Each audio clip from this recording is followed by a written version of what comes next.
Hello, good evening, and welcome to another episode of Dangerous Things You Can Least Expect. On tonight's show, we are going to be looking at flying.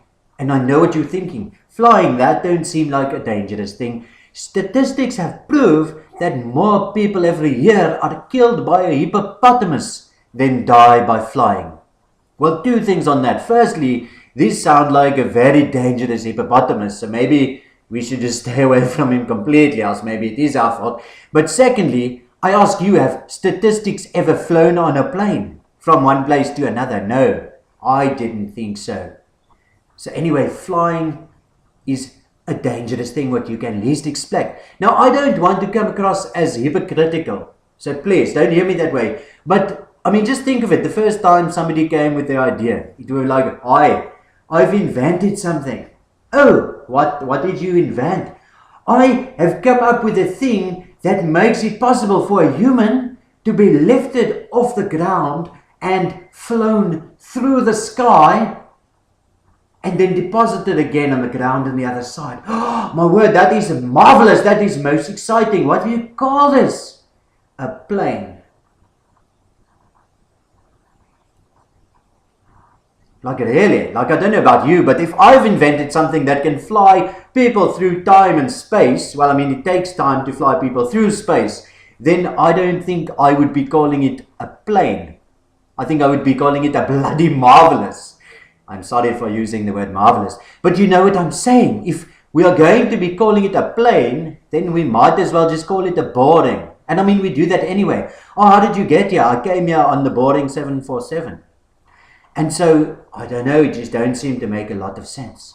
Now, if we look at the history of the airplane, that are interesting too. I've go do some research and I find out that the people that invented the very first plane, they are called the Wright brothers. Now, that seemed to make a lot of sense. If you are wanting somebody to invent a flying machine, then you don't want to be asking we sometimes get it right, but sometimes we are a little bit off our game, brothers.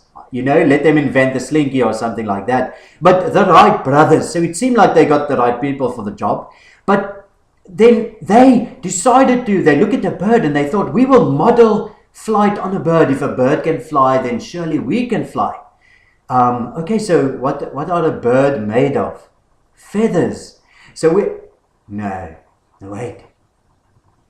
got it. Let us take the heaviest substance known to man. Apart from the rock, because he are very heavy.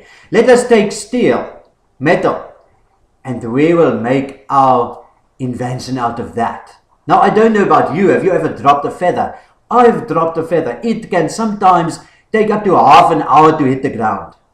But when you drop steel, sometimes I've dropped steel. It have even hit the ground before I've dropped it. You know what I'm saying? So we're going to take the heaviest thing in the world and put people on it and hope that it flies.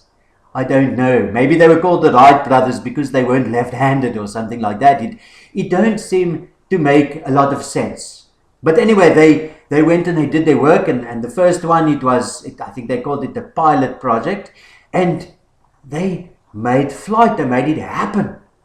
Now that are incredible. And now we can get onto a huge giant piece of metal and we can fly hundreds of kilometers through the sky and land in another place. Safe, not sorry. And that are why flight. I mean, I want to call this the flight stuff, if you know what I'm saying. It's a pretty flight for a white guy. Something like that. And that are why flying, if it was left to the rest of us, would be a dangerous thing you can least expect.